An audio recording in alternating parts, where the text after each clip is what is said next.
Well, these two portions are actually repetition in a sense, because we had two portions about how Hashem commands the people, Moshe, to tell the people to build every individual aspect of the temple, and afterward the commandment of how to prepare for the building, for inauguration.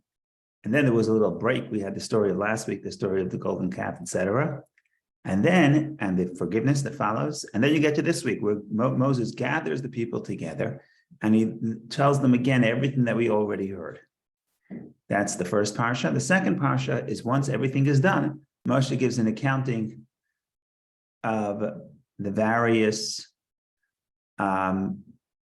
materials that were used, and it's a description of how the temple is finally built. So straightforward, relatively speaking. We're going to ask a few technical questions, and we're going to get to some philosophical interpretations about the question of individual versus community. In other words, here you have all the Jewish people coming together, creating a project, and the project is complete. So how do we view the input of the individual within a community? Does the community sort of erase the personality of the individual? Does it enhance it? So we're going to have at least a few theories, and we're going to figure out which one fits most to the Jewish perspective, at least in the Jewish perspective of building the temple. So that's where we want to go. And that's the roadmap where we want to go. The starting point is a very interesting phenomenon about the names of the parsha. The names of the parsha we always talk about, that I've always highlighted. The name of the parsha is supposed to, in some way, highlight the theme of the parsha. Here in this parsha, since it's the double portion, there are two names. Each parsha has a name, and the name not only does not express the theme of the parsha, but it's actually the opposite. In other words, it would be preferable to switch the names, that the first one should be not Vayakel but Pekudei, and the second one should be not Pekudei but Vayakel. What does that mean? Why so? So the first name is Vayakel. Vayakel means to gather, but it's more than just to gather, because there are different ways of saying gathering. Vayakel comes from the word kahal, congregation. So Vayakel is when many things come together to create one whole, one greater whole. The emphasis is not on the individuals, the emphasis is on the whole. That's Vayakel. Now, when you look at the portion of Vayakel, what do you see? There is no emphasis about the whole. They didn't construct the temple. To the contrary, the emphasis is on every specific ingredient and every beam that was built, every type of material that was used in other words, all the various different vessels and different pieces that were necessary for the construction. So we're talking about details, and we name it congregation, which is not about details. It's about the whole. It's about the collective. Then you go to the next parsha. What's the next parsha? Describing how they actually build the temple. All the small components come together to make one greater whole. So you would expect that to mean to have a name such as Vayakel, making something together, making a congregation, making one thing, one whole, that out of all the details. What's the name of the parsha? The name of the parsha is Pekudei. Pekudei means counting. And when you count, you're counting individuals. So it should have been the opposite. The first parsha, we would expect, because it lists all the things necessary and how they should build this and that and the other, how they actually built every component, should be referred to as Pekudei, counting, listing. And the second parsha, which talks about how they built it, should be called Vayakel, congregation, because that's the idea of the congregation, to congregate everything together and make one greater whole. So this is the question, the anomaly, the difficulty that gets us to start thinking about what is indeed the relationship between the individual and the specific detail and the general concept in various settings, specifically about the temple, and what is the true one and what's the unique one, and of course, as always, what is the lesson to us? So that's the roadmap for this morning. The journey is about to begin. Comments, questions, please share. Here we go.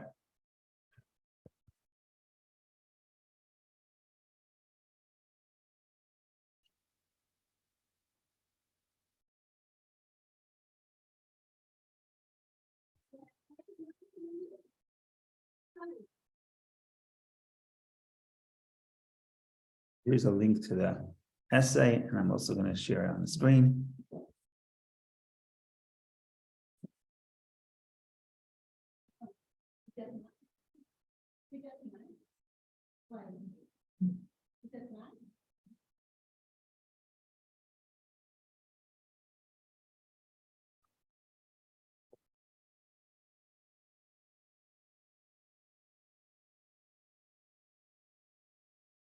Okay, so we'll read the question. It's a relatively long, so we're not going to read everything inside. We'll read the question, and then we'll start talking about the interpretation.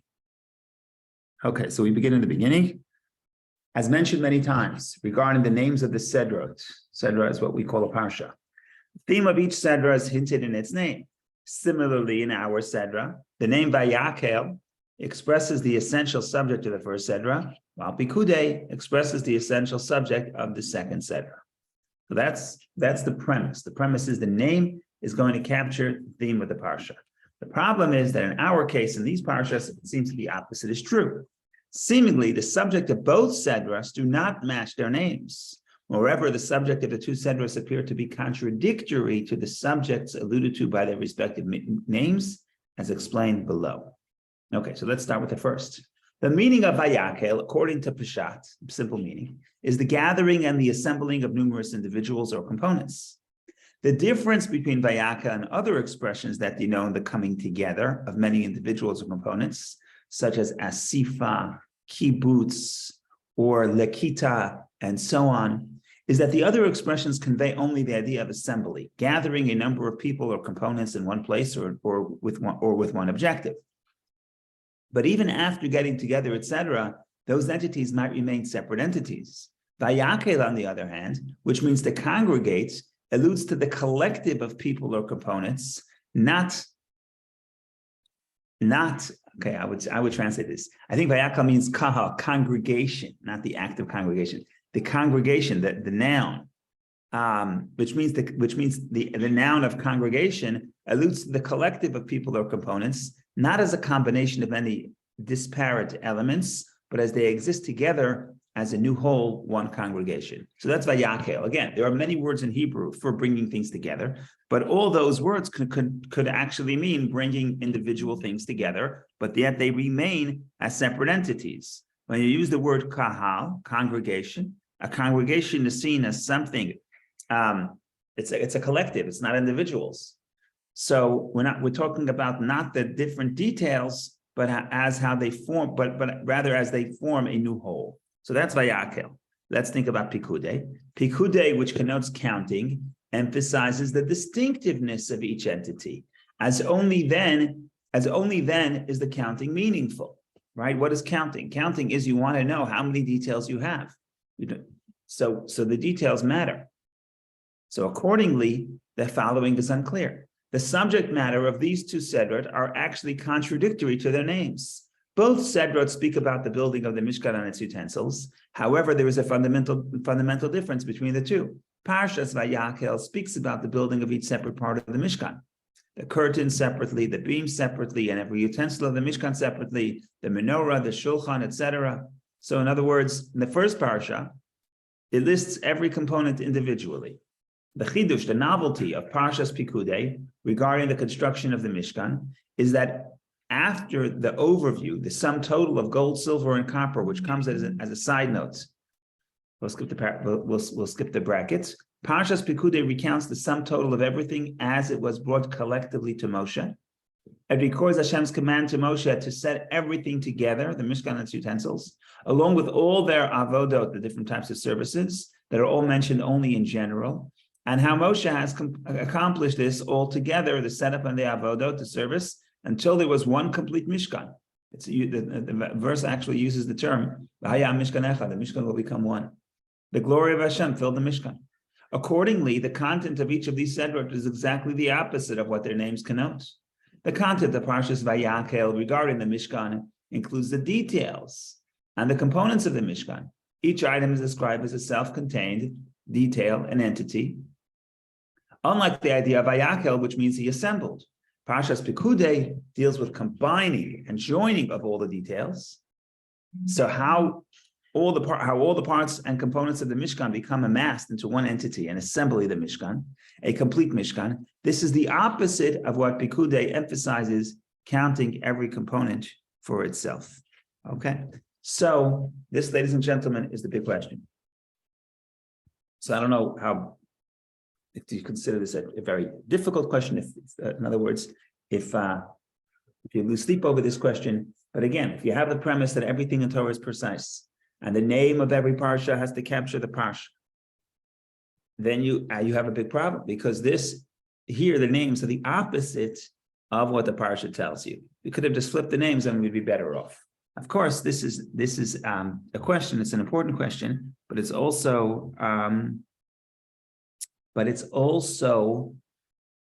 a way to get into the broader discussion of how community and individual interact, which we're about to engage in that.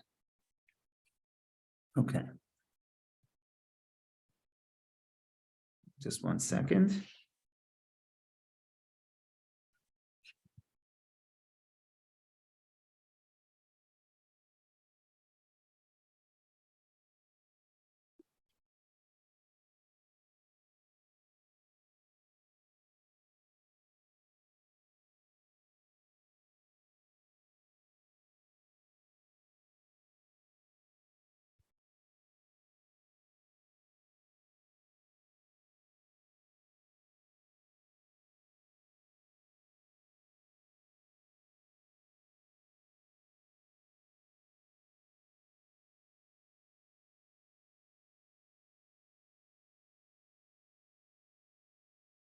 Okay.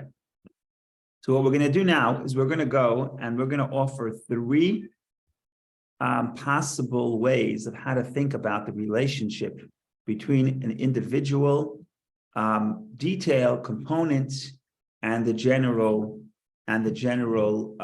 idea that follows. And we're going to try to bring examples from Torah law to all of these cases.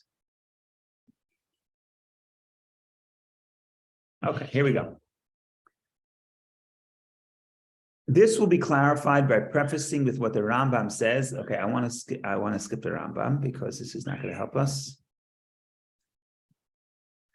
Okay, let's go to number 4. Let's go to number 4. The explanation. The relationship between the utensils of the Mishkan and the Mishkan itself can be understood in several ways, resembling the way we can associate every general concept with the individual components of each of which it is comprised. In other words, in general, let's think about, before we get to the details of the temple, let's think about, in general, when you have one entity that is comprised of many details, what is the relationship between those details and the general entity? So the first option, the first way of thinking about this is individual components do not have an autonomous identity. Their entire purpose is to integrate with other components and become one entity, a whole. In other words, the individual components are merely a prerequisite for the whole. In other words, you have an entity made up of many details, but the details are not significant on their own. They're only significant when they come together. So the purpose of the detail itself has no importance on it by itself. What would be an example? So here we have a very interesting example from the realm of Torah law and the realm of halacha. So every concept in Torah, every prohibition or every mitzvah has a measurement. They call it a shiur. What's the shiur? What's the measurement? So for example, let's say there's a prohibited food. You say, what's the shiur? What's the measurement of this prohibited food? So this usually, when it comes to food, usually the shiur would be kazayit, like an olive. But there are other things that have different shiurim. Okay. Now the question is, biblically speaking, am I allowed to eat half an olive? Rabbinically, I can't. The Torah says don't eat pork. Question is, what's pork? So from the Torah's perspective, you violate when you eat an olive size. Less than an olive size is not considered eating. Okay, may I eat a half an olive? That's a question. Half an olive size of a prohibition. That is an interesting question. Practically, the answer is no, because the rabbis certainly outlawed it. But the question is, from the Torah's perspective, in the language of the Talmud, how do we relate to something that's half the shiur, half the required amounts? So the answer is it's a disagreement. Two great sages, Rabbi Yochanan and Reish Lakish. Rabbi Yochanan says, prohibited, even from the biblical perspective, that when the Torah says you can't eat pork, and we say you can't eat an olive, and if you eat an olive, you violate. If you eat a half an olive, you don't technically violate the prohibition, but you're still not allowed to do it. That's Rabbi Yochanan. Reish Lakish, another Talmudic sage, Reish Lakish says you're allowed to eat it, biblically speaking, not rabbinically, but biblically speaking, you're allowed to eat it. So what would be the logic of this disagreement? So one way to think about it is, until you have the general component, which in this case is an olive size, the components that comprise this olive size individually are not significant. When you look at an olive, you don't say, oh, I'm so happy I have an olive because I have 4/4 of an olive. No, the 4/4 of an olive are irrelevant. What's relevant is only the olive size. So that's an example, sort of like a halachic example for a concept where when we look at the individual, the components or the collective, the components that comprise this collective is not really important. And they have no significance. They don't have their own significance. And therefore, yeah, you can eat the less than 1/4 of pork because it's not important. Other opinions say it is important, but that's another question. So let's read it inside. So the first option would be, the first way of thinking about the relationship between the detail and the general is that the detail is not significant. It's only significant when it comes part of the collective. Okay, so an inexact illustration of this, it's not exactly the same thing, but it will give you some metaphor.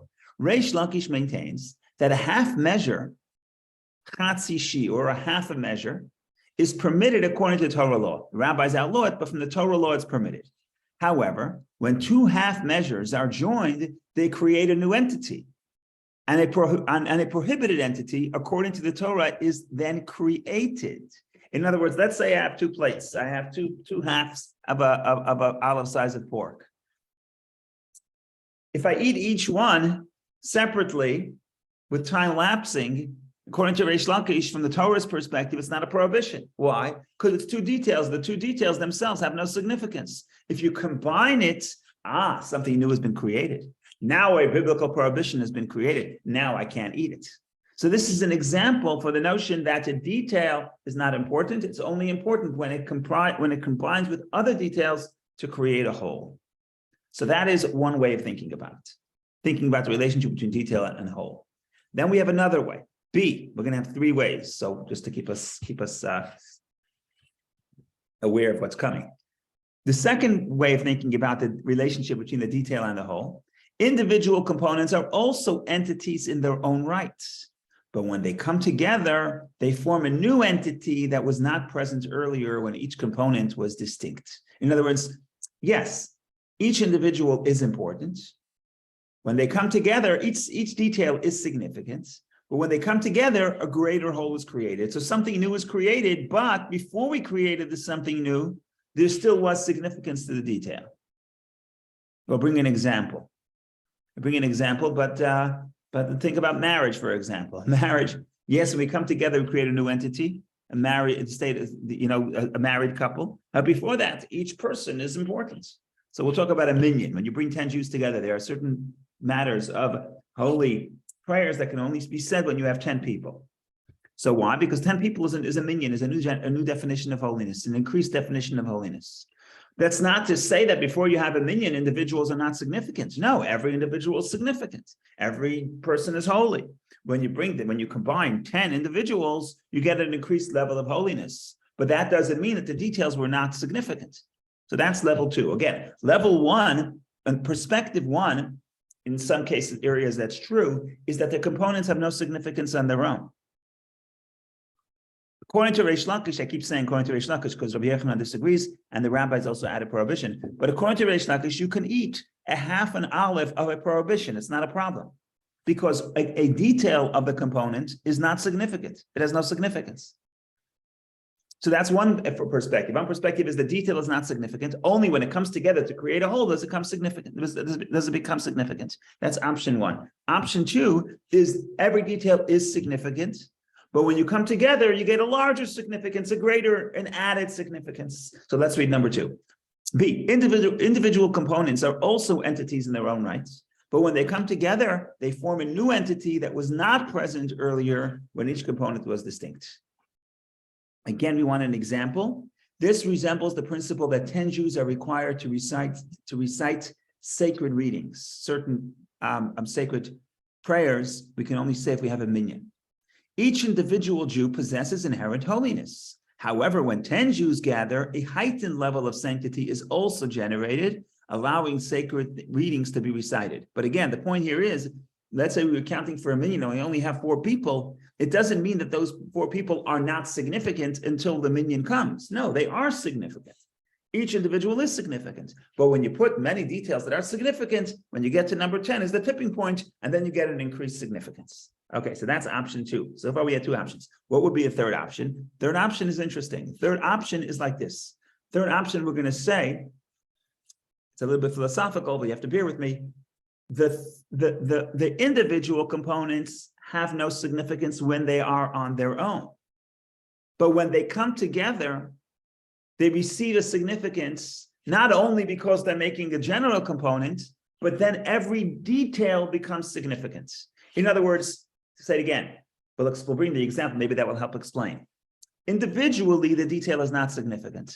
When you put it together with the whole, it becomes significant. But what becomes significant? Not just generally, but also every detail now acquires a significance. I hope this is clear. A little philosophical, but let's see. The individual components are not considered significant on their own. However, when they come together to form a whole, each component also gains its own significance. What would be an example? Let's see an example.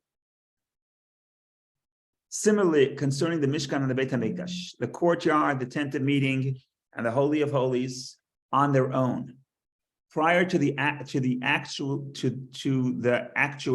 of the complete Mishkan and its sanctity, do not possess the sanctity of the Mishkan. After all, since the Mishkan does not yet exist, the courtyard, etc., cannot be imbued with its sanctity. However, once the entire Mishkan, Mikdash, is fully erected, sanctity is imbued into each specific component, the courtyard, tents of meeting, and Holy of Holies. This is besides the overarching sanctity of the Mishkan, the Mikdash. Possibly, the holiness of the individual part remains biblically even when the Jewish people traveled, and so the Mishkan was disassembled, or after the entire Beit HaMikdash was destroyed, or possibly this holiness only remains rabbinically. We'll leave that alone for right now, for right now, the second paragraph. What we're saying here is like this. God says, build a home. The home has many, many components. Each component by itself is not significant. God asked for a home, not for a beam. You need 48 beams to make the home. Okay, but one beam is not significant. And a beam itself is, even if you had all 48 beams, it's not significant on its own because it doesn't have a roof, et cetera, et cetera. So each individual component is not significant on its own. But once you build a temple, now you have the holiness of the temple. Now what happens is, it's not just you have holiness of the temple, but you have a unique holiness to every part of the temple. In other words, every part of the temple gets its own personal and detailed, unique identity, but it didn't have it inherently. Once the general has been created, then the specific also has significance. So these are the 3 ways to think about the relationship between the component and the general. We'll do a quick summary in 60 seconds, and then we continue on our journey back to our parsha and back to what the significance for this is for us.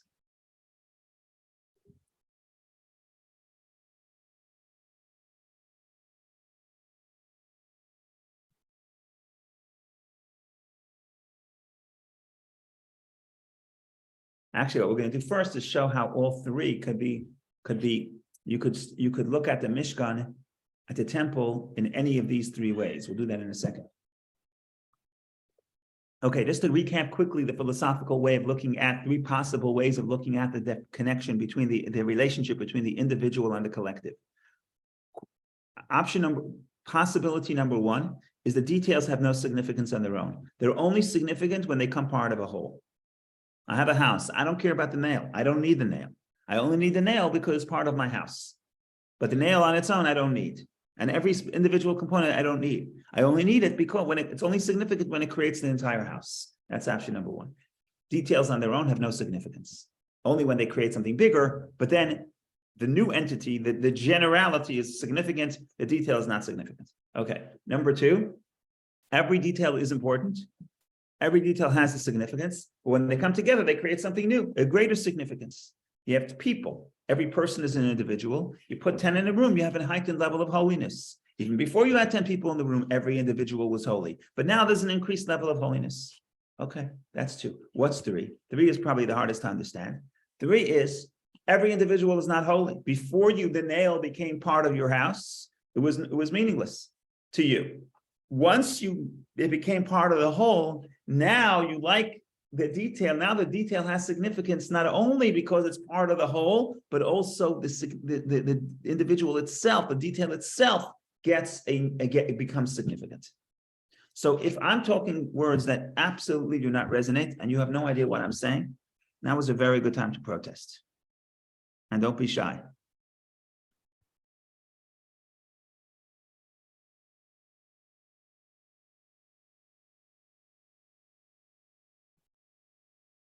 Okay, we're going to take these three possibilities back to the Mishkan and show that there are three ways to think about the individual components of the temple in the relationship with the general temple. Those same three ways, we're going to play them out again. And then we're going to look at from the names of the parsha and see which one it really is. And again, get back to the most important point, which is what's the significance to us. Okay. Similarly, we could say concerning the utensils of the Mishkan. A, initially, they had no important sanctity. That's option number one, where the individual has no importance, it's only important as a component of the collective. However, once all the utensils were completed, or after the Mishkan was erected and the utensils were placed within it for the first time, it was then that the Mishkan was created.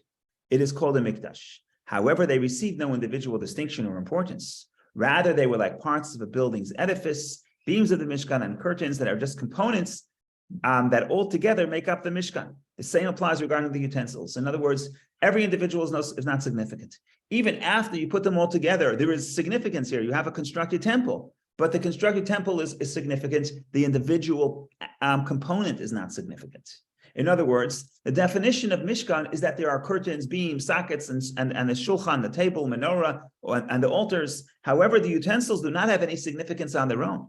Just as the curtains and the beams and sockets are no more than a part of the overall building, the command, they shall not come. Okay, we'll leave that alone for a second. That's option number one. B, the utensils possess their own significance even before the entire Mishkan was complete. That's the second way of looking at it.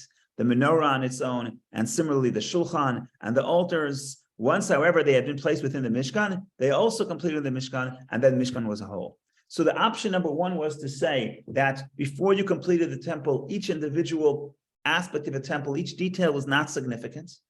Only when you put it all together do you have a temple. Option number two is to say, no, the table is holy, the menorah is holy, the beams of wood are holy, the curtains are holy, everything is holy, everything has its own detailed holiness. When you combine it, you have something new, the overarching temple as well. What do you get to number three? And number three is the most interesting. Spoiler alert, we're going to think about number three. We're going to say that regarding the temple, it was really number three. And that's going to play out in the names. Okay, so I'm trying to bias you toward number three. Individually, when they were created, they had no significance on their own. But after the Mishkan had been created, had been erected, and the utensils had been placed within it, then each utensil was imbued with its own unique significance, right? Every detail is not significant. Once you create the whole, then not only is the whole significant, but every detail is significant. A unique sanctity was attached to each individual utensil. There was a distinct sanctity of the menorah, the shulchan, etc. This is in addition to the overarching sanctity that was part of the Mishkan in general. Now, we always talk about the fact that it's very nice to have a philosophical discussion, but that everything in the Torah has to have a practical ramification. Practical ramification, even in this. So which one is it? What does it matter? How the philosophy of the relationship between the individual and the general? So the Rebbe is going to say like this: there is a significance, because according to halacha, whenever you build something for a mitzvah, you have to do it for the sake of the mitzvah, lishma, for the sake. And here it becomes significant. You're building the ark. What are you thinking about? If you ever go to the matzah bakery where they bake matzah, people rolling the matzah, making the matzah, they say it out loud, the Shem matzah's mitzvah. This is for the sake of fulfilling the matzah of a mitzvah. A scribe, before he writes tefillin or mezuzah or a Torah scroll, he has to say, this is the Shem mitzvah, Sefer Torah, etc. He has to say what the mitzvah is for. So the point here is that when you think about the ark, what am I thinking about? Is there a mitzvah to make the ark, or is there a mitzvah to build the temple, or is it both? Because this is part of the ark, but once the ark is going to be built, it's also significant on its own. So that's the practical ramification of this. In a minute, we'll get to the spiritual ramification. Okay, so that's for that. I'm just trying to think if we should look at the practical ramification, if we could read it inside.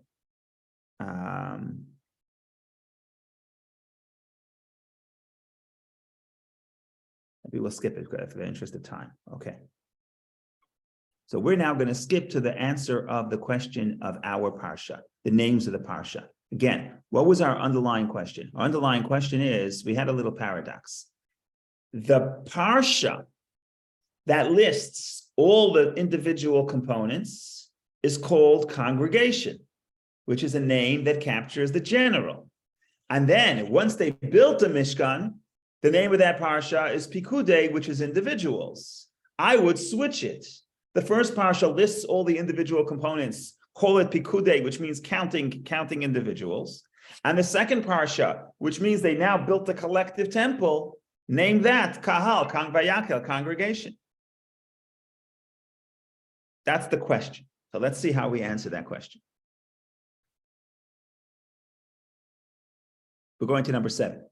This is hinted in the name of the Sedra Vayakal, where it speaks about the construction of the parts of the Mishkan.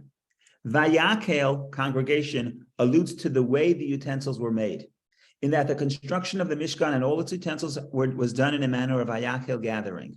Although the Torah uses the term he made for every utensil and part of the Mishkan individually, the intent when making each individual utensil was not only to make each part as a separate item, but it was Vayakal gathering all parts of the Mishkan together to make the Mishkan. This is because before the entire Mishkan was completed, each individual utensil did not have its own importance. Its entire identity was a detail of the overall Mishkan. We are going to the third idea. The third idea is every detail has no significance on its own. It's only part of the whole.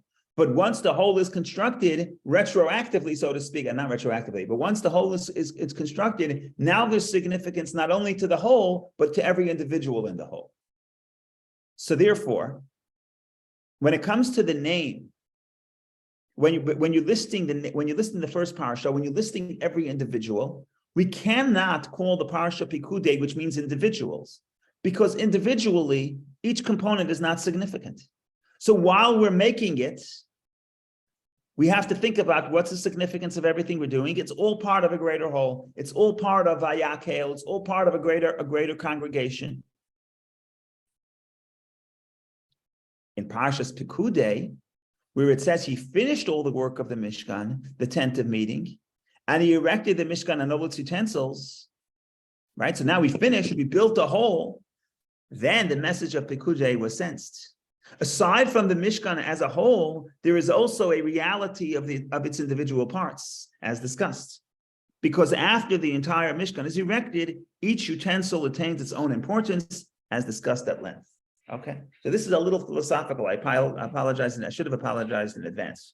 But that we answered this question philosophically. In a minute, we'll talk about what that means for us. But what are we saying here? Again, the question is, Parsha number 1, you're listing the individuals, the components, and you have a name that highlights the collective.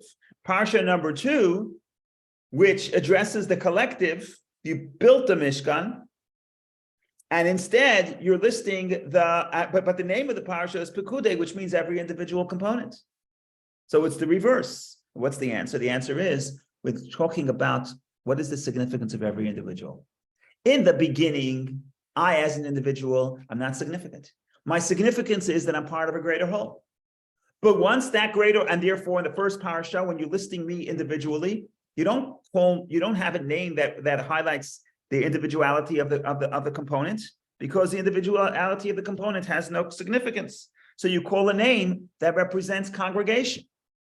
However, once you built everything, once I'm part of the community, once the Mishkan is erected, the detail is part of the greater whole. Once the greater whole was erected, now we say, I'm significant not only because I'm part of a whole, because I'm an individual. It's counterintuitive.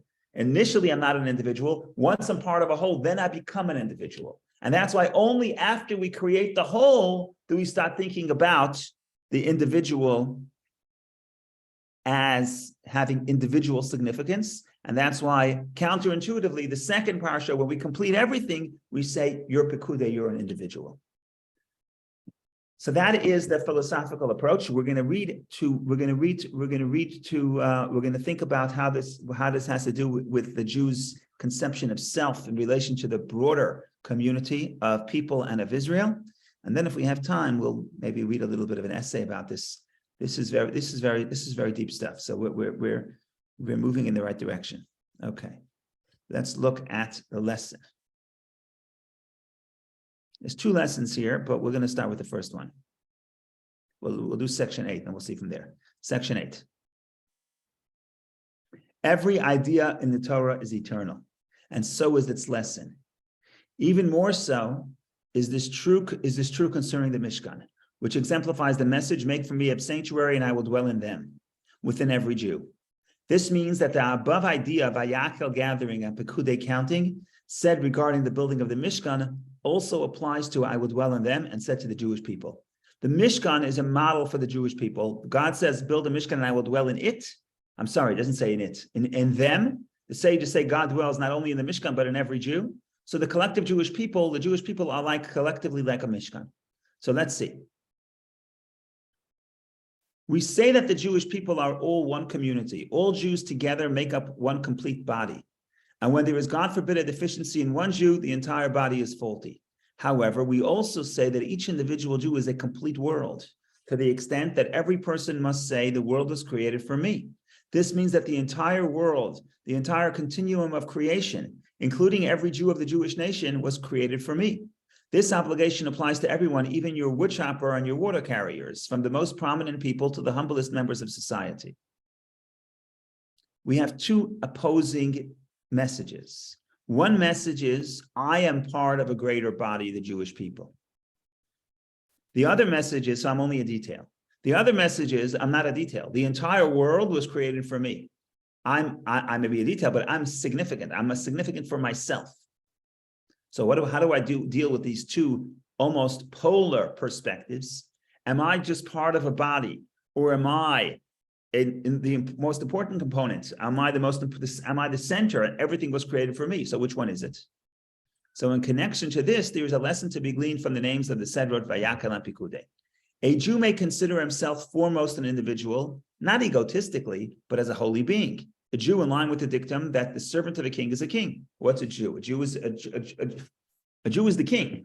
The king in this case is God. I'm not God, but I'm a servant of God. So by virtue of being a servant of God, I'm in some sense have the holiness of God, whose purpose is to serve the Creator. He has a unique role and mission. However, besides this, he also unites with the collective of Israel. In other words, I have my unique perspective as a human being and as a Jew, and I have my own mission. In addition to that, I'm part of the collective. Okay. We inform him that as he crafts the utensils for the Mishkan, where each utensil is made differently from the others, as the Torah says he made for each utensil separately, reflecting the unique qualities of the utensil, the Torah of truth teaches that this is actually an embodiment of Vayachel gathering. Their identity is expressed by being part of the Mishkan as a whole. So I am one person. I'm thinking about making one vessel. I represent one vessel.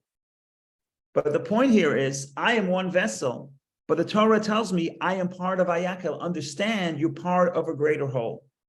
Likewise, a Jew must realize that the starting point and central focus of everything, before anything else, is for him to come together in unity with all other Jews, Vayachel, just as his identity is defined by his being part of a community. Therefore, even before a Jew goes to pray for his own needs, which is the positive biblical mitzvah, the mitzvah of prayer, he needs to unite with all Jews by taking upon himself the mitzvah, love your fellow like you love yourself. The first thing we do in the prayer book, after the morning blessings, which we say at home, say, I accept upon myself the mitzvah of loving your fellow, which is because before you're an individual, you're part of a community.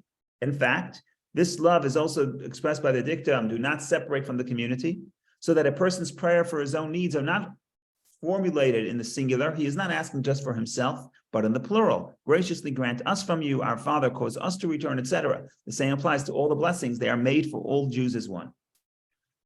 Conversely, when someone performs an act of service for the community, he may think, okay, so that's the first point. The first point is, I am an individual, but in the start, I have to see myself as part of the community. Now, on the other hand, conversely, when someone performs an act of service for the community, he may think that the service has no bearing on his personal perfection. Hey, I'm serving somebody else, but it doesn't help me as an individual. And while his own perfection is linked to the individual service, he is willing to forego his perfection for the sake of the community. That's what a person may think. I'm sacrificing for the community at the expense of my own perfection. We tell him on the contrary, erecting the Mishkan for the community of Israel was done in a manner of Pekudei counting, meaning how each utensil was brought to Moshe is related separately. Afterwards, Hashem's command to Moshe about the utensil is related, and then how Moshe fulfilled this command regarding the utensils. This process for each utensil is related separately, attributing importance to each utensil. When a person acts for the sake of the community of Israel, this also brings perfection to himself as an individual. So I don't know how clear this was, but what the Rebbe is saying is something like this. Initially, first, I'm a detail of a greater whole. And that's why I start praying. I start my day. I don't see myself as an individual. I see myself as part of the collective Jewish people. And that's why even when we pray, preparation for prayer, I accept upon myself to love my fellow as myself. I'm part of a whole. Even when we pray in the plural. God grant us, not grant me. I'm not an individual. I'm an individual, but I have no significance as an individual. I'm part of a greater community. However, when I work on behalf of the community, in other words, once I see myself as part of the community, then I become significant as an individual. Then what I'm doing for the community actually helps me individually. And then I become significant as an individual. So that's the relationship. Am I primarily a member of something greater than myself, member of a greater community, or am I primarily an individual? And every society makes their own choice about this. You know, if you have collective societies, we're part of the collective. If you have individual society, individualistic, where people focus on their own individual perspective, then the individual is the center. What does Judaism say? Judaism has a complex attitude to that question. Am I primarily an individual, or am I primarily as a part of a greater community? The answer is you're both. You start out as a member of a greater community, but when you contribute to the community, you're not actually contributing to the community only, but that actually will then make you a significant individual. And now you're no longer only part of the community, but now you have your own significance. So that is a complex, I don't want to say, I guess I should say, a complex middle position between the two extremes of how people view themselves and view societies, collective or individual. We're doing both. We're saying we begin as a collective, but once you're a collective is actually comprised of many significant individuals. But they weren't significant before. They become significant as a result of the collective. So that is something to think about, something to contemplate. Of course, there's more to read here, but I think it's enough for right now. What I want to do for a moment, let me just pull it up here for a second.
Okay, this is what I was looking for. It so happens to be that today's date is what, the 22nd of Adar. The 27th of Adar, 27 Adar, 1992. It was the day that the Rebbe became sick and wasn't able to talk anymore. He had a stroke. 2 days before was Shabbos, and it was Shabbos of Vayakal, not the combined parshas. It was the individual. It was just Vayakal, just gathering. And a lot of what we discussed now the Rebbe spoke about that week, the last time the Rebbe spoke publicly. And it was this balance between individual and community. So a lot of the topics that we're discussing now were rehashed and rediscussed and represented in a new light. And it's fascinating to see, because some people would say that really that was sort of the Rebbe's final message to the Hasidim. So there's a beautiful essay, really beautiful essay, which you should read, from Yankee Tauber on Chabad.org. And I'm posting it here. I'm just going to read the last paragraph of it, but I'm posting it here if anybody wants to see it. And he describes the atmosphere of the Shabbat, that final Shabbat when the Rebbe spoke. And he talks about the themes that we covered here. It's a little bit differently because it was 2 decades after what we just discussed. We discussed actually 1 decade. We discussed came out in the early, what the Rebbe spoke about in the early 80s, 81 or 80, I think 1980, and this is 1992. But in any case, it describes this Shabbat, a lot of the various topics that we discussed. And finally, the community, the individual. The question was before, I guess the way it's being put here is, do you make a community? Do you have to wait for the perfect detail before you can make a community? And the answer is no. The answer is you make the community, and the community gives significance to the individual. Right? So I'm just going to read 1 paragraph. But this, the Rebbe explained, is the Torah's very point.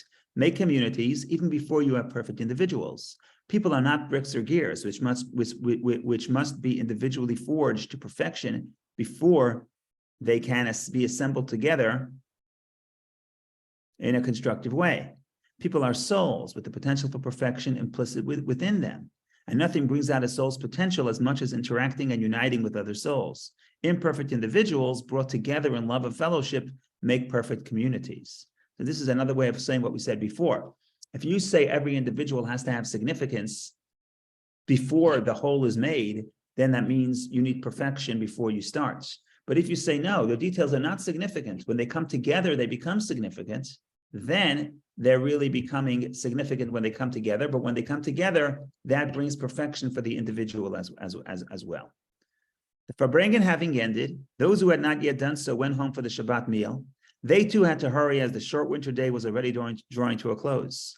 As soon as Shabbat was over, a group of scholars called chozrim, or repeaters, gathered to recall and write down the Rebbe's words. It being Shabbat, no electronic recording devices were employed at the Farbrengen. Within 24 hours, the Rebbe's words were transcribed, translated into a half dozen languages, and faxed to hundreds of Chabad Lubavitch centers around the world. The Rebbe's Hasidim now had material to study, disseminate, and implement until next Shabbat's Farbrengen, if the Rebbe did not deliver a weekly address before then, as he often would. But on Monday afternoon, 27 Adar 1, 5752, March 2, 1992, the Rebbe suffered a stroke that paralyzed his right side and most devastatingly robbed him of the ability to speak. There was no Farbrengen on the following Shabbat, nor on the Shabbat after that. In the summer of 1994, the Rebbe's soul ascended on high, orphaning a generation. The Rebbe's Hasidim are still waiting for the next Farbrengen. In the meantime, they're making communities. So this is very beautiful how, at least according to Yankee Tauber, the last thing that Rebbe spoke about, the last Shabbos that what the Rebbe spoke about is the idea that we have to come together as individuals. The fact that I'm not perfect before I'm part of that community is okay, because in the philosophical language that we discussed today, it's not really important that the individual does not have to have significance before the temple is erected, and therefore come together. That's the first step. And when you come together, then that coming together not only perfects the community, but it also enhances the individual. Now the individual gets his own significance. And this is sort of the last thing that the Rebbe spoke. So I thought that's very powerful and very beautiful. And we each do this in our life because we're all part of a community. We're all sitting right here together. We all gain from each other. But when we gain from each other, it's not just you're contributing to us, you're also contributing to we are contributing to each of our individual growth and spiritual growth and the connection to God. So thank you all for joining the community. And now that community is also hopefully going to enhance you individually. So thank you all for joining. Go ahead, Vicky, please. Oh, thank you, Rabbi. It's a very beautiful idea. I was just wondering if we can expand the definition of community, because it's a very beautiful idea to recognize yourself as part of greater whole. So it may be not only local community, maybe like in general in the humanity, because we have multiple communities, the society becomes more complex, and we intersect and we participate in multiple kind of circles. But as a whole, as a humanity, is it safe to say that we need to recognize yourself as a part of a bigger unity? I think you have to. I think that's the question. Am I part of a bigger group or am I myself? And some people would say you have to be part of a bigger group, and some people say you have to be yourself. And Judaism says you have to be yourself. But the best way to be yourself is first be a part of a larger group.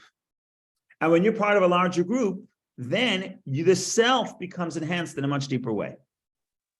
But the question is, how big is the bigger group? That's the detail. In some sense, we're part of all of collective Jewish people in this generation. We're part of the collective Jewish people in all generations, and we're part of humanity. But that's conceptually. Practically speaking, when I have somebody else to connect to, that makes me a better person, because that person helps me grow. The Hasidim have a metaphor. They have a metaphor, and they say, look at a tree. And you look at the trees, and the tallest trees are in the forest where there's many trees right next to each other. And the trees, they need the sunlight. So they keep growing up because they're pushing upward to get to the sunlight. So if you have a tree in your garden, it's all over the place. It doesn't grow that tall because it's got plenty of sun. But a tree next to other trees will grow taller. So that's the metaphor. When we're around other people, when we're in a community, that brings out the best within us. But again, it's not just that we become part of a nicer community, but we actually enhance ourselves. So again, am I part of a community? Yes. For the purpose of what? For the purpose of helping the community? No. Because maybe counterintuitively, the best individual is an individual who is part of a community. But we're not erasing the identity of the individual like most collective societies do. Most collective societies say, we care about the community, we're going to erase the individual. You're only important because and to the extent that you're part of the group. We're saying no. We're saying the best individuals are parts of groups. And when you have the group, that's when your individuality becomes significant. Because then your individuality is enhanced. And it shines more, let it be unique. Expressed. It can be expressed better. Correct. But your point is correct. There's not one. When we think about community, we talk about there are different. We're part of many communities. Is what I'm saying. You have family. You have community that lives together with you. Today you have online communities. Today you have professional communities. Right. So we're part of many communities in today's day and age. We're also but in some sense that makes it challenging, because many makes it harder to have sort of more intimate communities. But that's another discussion. There's every era has its own challenges. Thank you, Rabbi. But the idea is this. Yes, the idea is this. The idea stands true. Indeed. Okay, thank you all for joining. Hope to see you in good health. Only good news. Thank you. Thank you.